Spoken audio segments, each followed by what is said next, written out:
اسلام آباد کا ایک گھر اس وقت قیامت کا منظر پیش کر رہا ہے۔ آپ ایک لمحے کے لیے سوچیں کہ اس گھر سے چند گھنٹوں بعد 8 لوگوں کے ایک ساتھ نماز جنازہ ادا کیے جائیں گے۔ نئی نویلی دلہن بھی اس میں شامل ہے، نیا نویلا دلہا بھی اس میں شامل ہے، دلہے کی والدہ شامل ہے، دلہے کی چچی شامل ہے اور بھی گھر کے کل افراد ملا کر 8 ان کی تعداد بنتی ہے۔ اسلام آباد کا علاقہ جناب علی سیکٹر جی 72 میں آج صبح سویرے قیامت خیز منظر دیکھنے کو ملا، جب رات گئے بارات گھر آئی، گھر میں خوشیاں تھی، کہکے تھے، ڈھول بج رہے تھے، لائٹیں لگی ہوئی تھیں، ہر چہرے پہ خوشی تھی، لیکن وہ خوشی چند گھنٹوں میں صفے ماتم میں تبدیل ہو گئی۔ رات گئے بارات گھر آئی، بخیر و عافیت سے مہمان گھر پہنچے، دلہا دلہن اپنے روم میں، تمام رشتہ دار اپنے روم میں آرام کرنے کے لیے پہنچ گئے، لیکن صبح سویرے 7 بجے زوردار ایک سلنڈر پھٹنے کی آواز آئی، اور وہ ایسی خوفناک آواز تھی۔ اس آواز نے، اس پھٹنے والے سلنڈر نے صرف ایک گھر نہیں بلکہ اب تک کی اطلاعات کے مطابق 4 گھروں کو بھی لپیٹ میں لیا ہے۔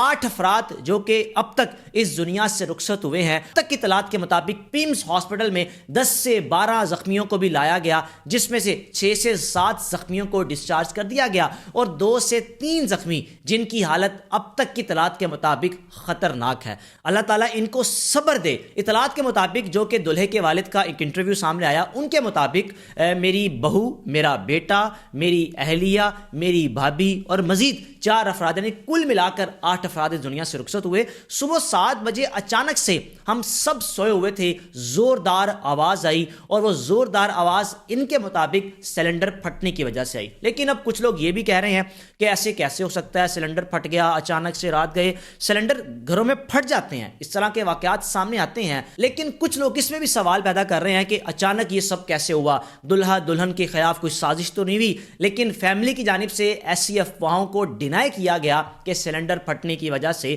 یہ خوفناک حادثہ پیش آیا۔ دلہا دلہن کی تصویر آپ ونڈو کی ایک سائڈ پر دیکھ رہے ہیں۔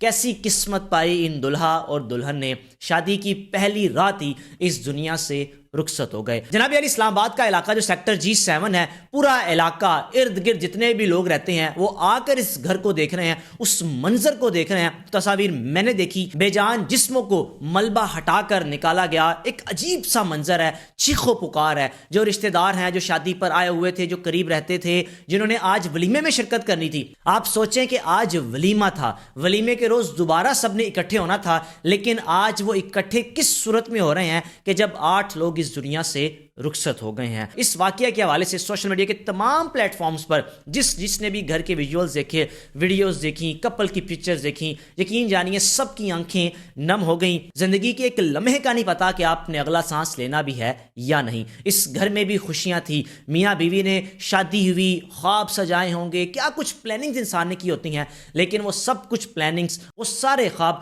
چند لمحوں میں چکنا چور ہو گئے۔ اللہ تعالیٰ اس خاندان کو صبر دے، اور وہ منظر بڑا تکلیف دہ ہوگا جب سب لوگوں کے جنازے ایک ساتھ ادا کیے جائیں گے۔ وہ منظر صرف اس علاقے کے لیے ہی خوف کا عالم نہیں ہوگا، یعنی تکلیف دہ مناظر نہیں ہوں گے، بلکہ پاکستان بھر میں جس نے بھی اس واقعے کے بارے میں دیکھا، سنا، پتہ چلا، وہ بھی آپ دیدہ ہو گیا، پریشان ہو گیا۔ سردی کا موسم ہے، گیس نہ ہونے کی وجہ سے لوگ گھروں میں سلنڈر کا استعمال کرتے ہیں۔ خاص خیال رکھیں اپنے گھر والوں کا، اور کوشش کریں اگر سلنڈر آپ گھر میں استعمال کرتے بھی ہیں تو اس کو گھر کی حدود کے باہر، یا اگر آپ کو ذرا سے محسوس ہو کہ سلنڈر کی کہیں سے لیکیج محسوس ہو رہی ہے تو فوراً سے اس لیکیج کا حل نکالے، کیونکہ یہ چھوٹی چھوٹی چیزیں بڑا حادثے کی شکل اختیار کر جاتی ہیں۔ میزبان کو اجازت دیجیے، اللہ حافظ۔